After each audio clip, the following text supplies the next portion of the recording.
Hello students, मैं हेमलता सिंह आज आपको कक्षा 10 के अध्याय 2 को पढ़ाऊंगी जिसका नाम है संचार के प्रकार एवं माध्यम। तो बच्चों, आज मैं आपको OSI मॉडल के बारे में बताऊंगी। OSI मॉडल का पूरा नाम है ओपन सिस्टम इंटरकनेक्शन। तो आपने प्रोटोकॉल के बारे में पढ़ा होगा कि जो नेटवर्क का कार्य प्रोटोकॉल जो है कुछ नियम है प्रोटोकॉल के, जिसके कारण नेटवर्क का कार्य सुचारू रूप से चलता है। तो इसी प्रोटोकॉल के कार्य को ISO, जिसका पूरा नाम है इंटरनेशनल स्टैंडर्ड ऑर्गेनाइजेशन, द्वारा 1977 में एक OSI मॉडल दिया गया, जिसे हम OSI मॉडल कहते हैं, जिसमें संचार प्रोटोकॉल को 7 स्तरों में विभाजित किया गया है।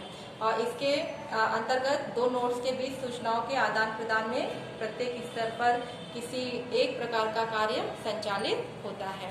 तो मैं आपको इन्हीं 7 लेयर के बारे में बताती हूँ कि वो 7 लेयर क्या है। तो सबसे पहले आता है हमारा फिजिकल लेयर।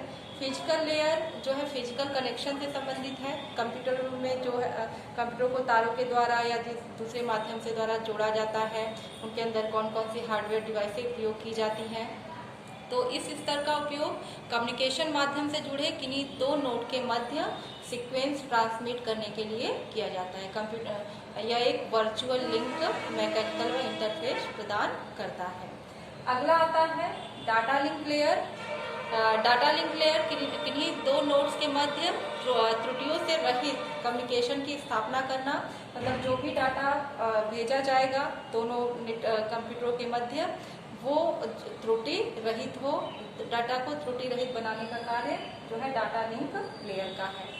तीसरा है हमारा नेटवर्क लेयर।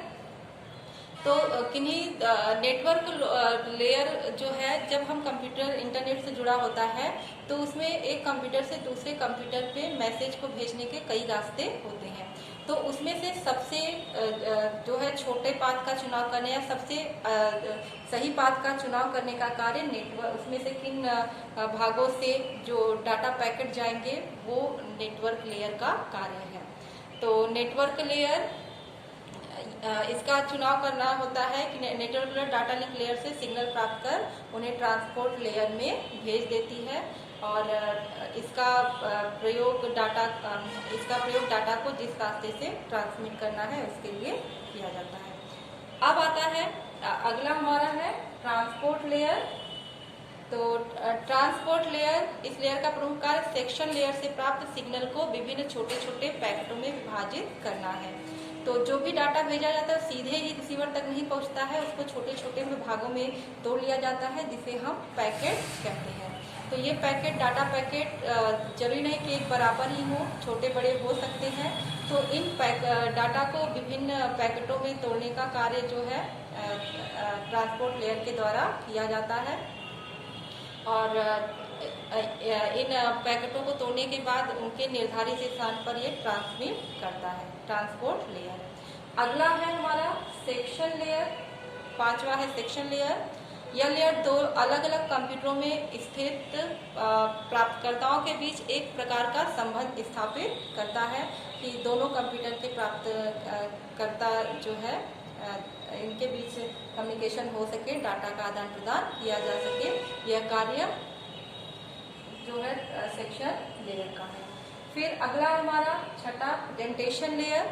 डेंटेशन लेयर, इसका प्रमुख कार्य डाटा को ट्रांसमिट करना होता है और इसके प्रयुक्त किए जाने वाला फॉर्मेट और डाटा प्रेजेंटेशन में काम आने वाला फॉर्मेट विभिन्न प्रकार के होते हैं और साथ ही यह डाटा को कंप्रेस और कंप्रेस करने का कार्य भी करता है, जिससे कि अधिक कार्य कुशलता से डाटा ट्रांसमिट हो सके। फिर आता है एप्लीकेशन लेयर।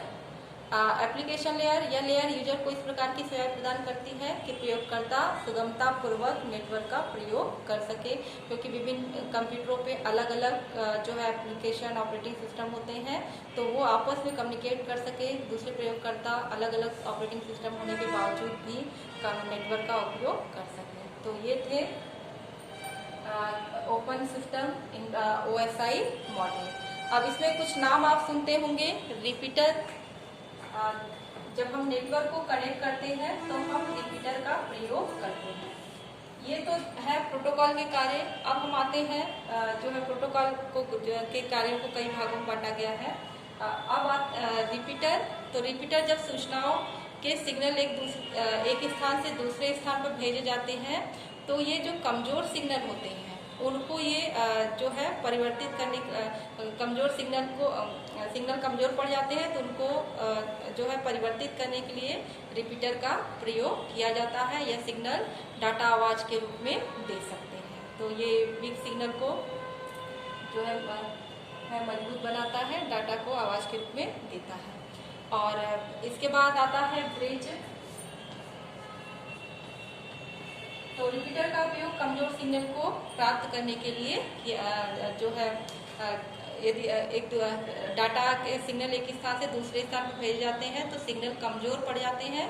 इन सिग्नल को परिवर्तित करने के लिए रिपीटर का प्रयोग हम करते हैं। तो कमजोर सिग्नल को परिवर्तित करने के लिए रिपीटर का प्रयोग किया जाता है। फिर आता है ब्रिज। ब्रिज के अंतर्गत एक समान सॉफ्टवेयर की सहायता को नेटवर्क को आपस में जब हम जोड़ते हैं तो ब्रिज का प्रयोग करते हैं। जैसे आपका लैन नेटवर्क है, दूसरा भी लैन नेटवर्क है, तो उनको हम आपस में जब जोड़ेंगे तो दो लैन नेटवर्क को या दो स्टार नेटवर्क को, ऐसे इन दो नेटवर्क को या दो से अधिक नेटवर्क को जब आपस में जोड़ना है तो उसके लिए हम ब्रिज का प्रयोग करते हैं। फिर आता है रूटर्स।